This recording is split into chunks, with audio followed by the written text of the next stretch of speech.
This is a quick tutorial on some steps that will help you be successful in this particular online class. This is Reading 114 for the e-college class, and it's a quick survival guide. First, print your guide calendar. This is right in the Start Here menu, right near this tutorial.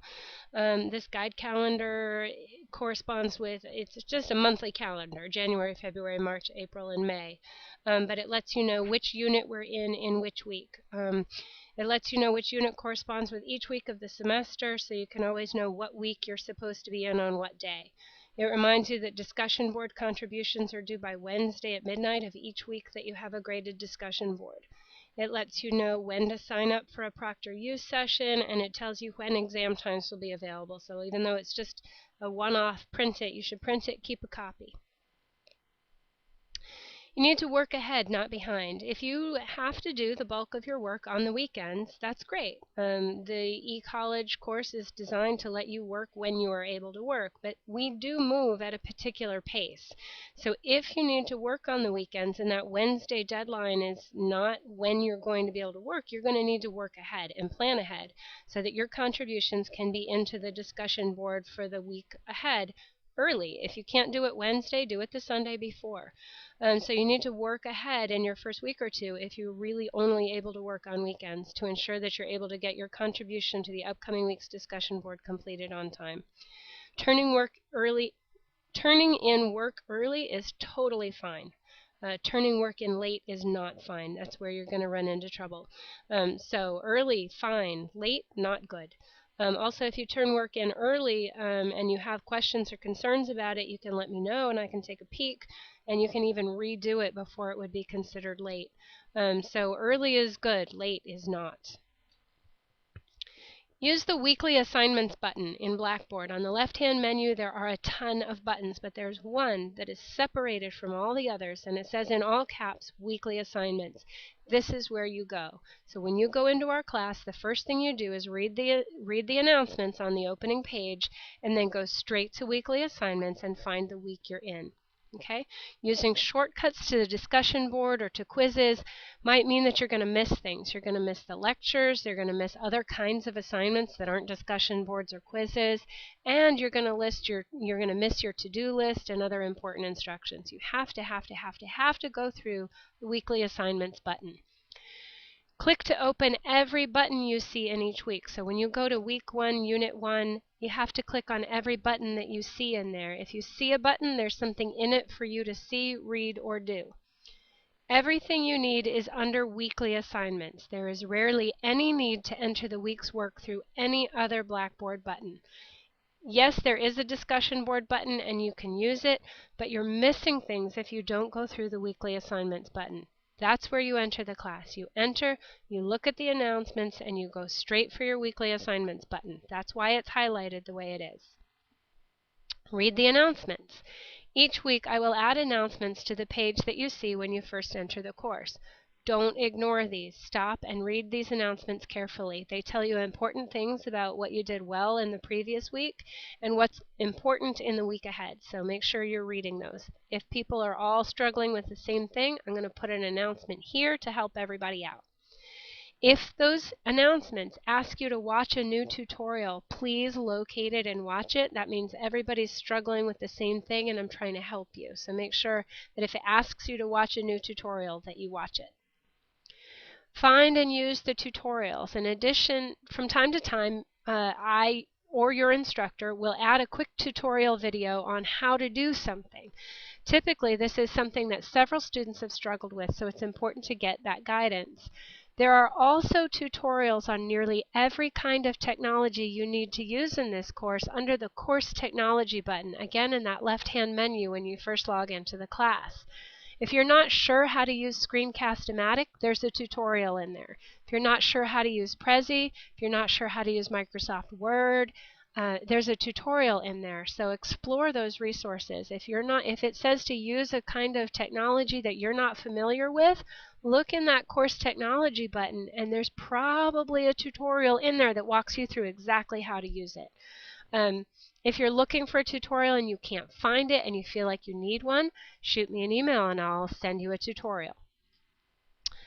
Watch and read. The video lectures and textbook readings are essential to this course. Not watching them is basically like not coming to class or sleeping through a class.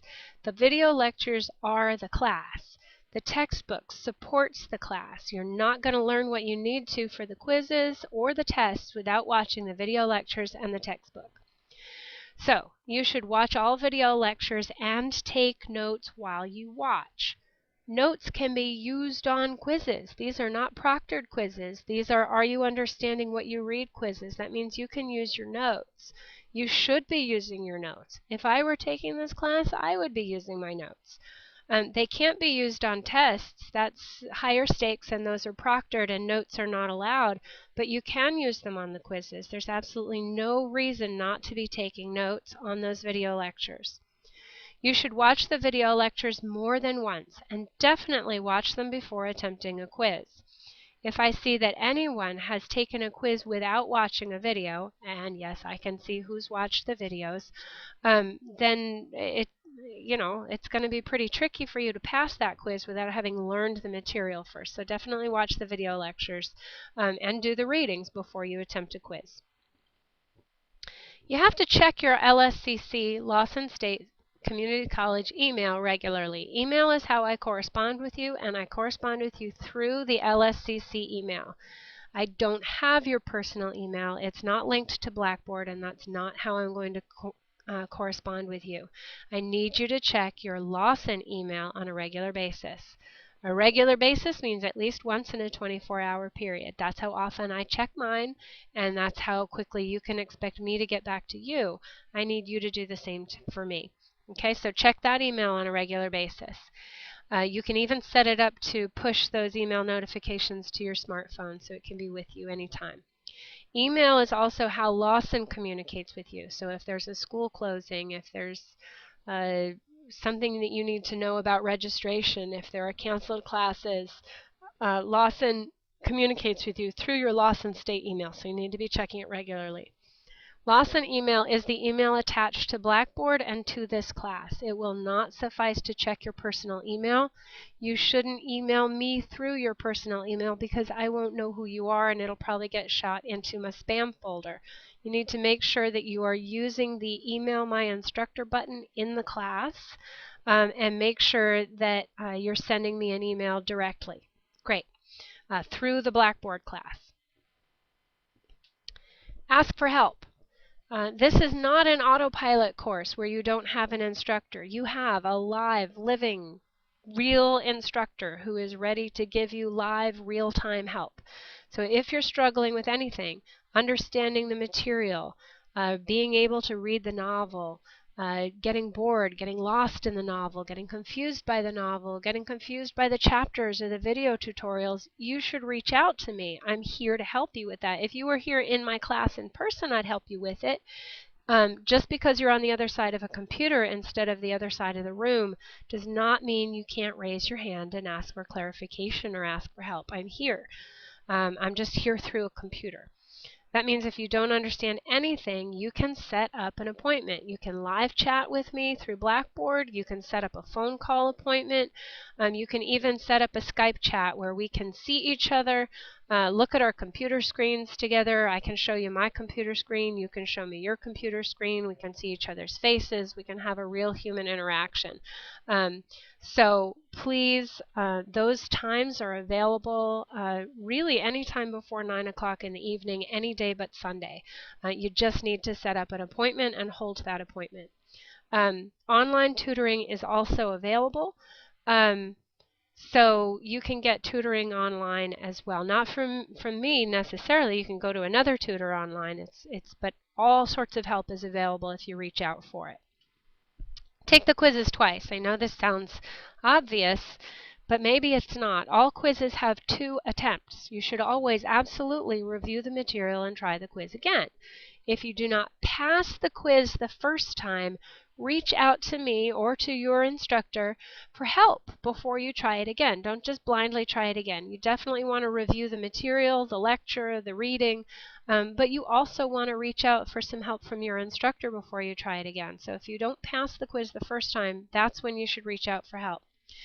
Even if you get a decent grade, if you get an 84 and you think, woo, 84, that's awesome. Unless you get 100%, you should try the quiz again. Blackboard is set to take your highest score so you can only improve.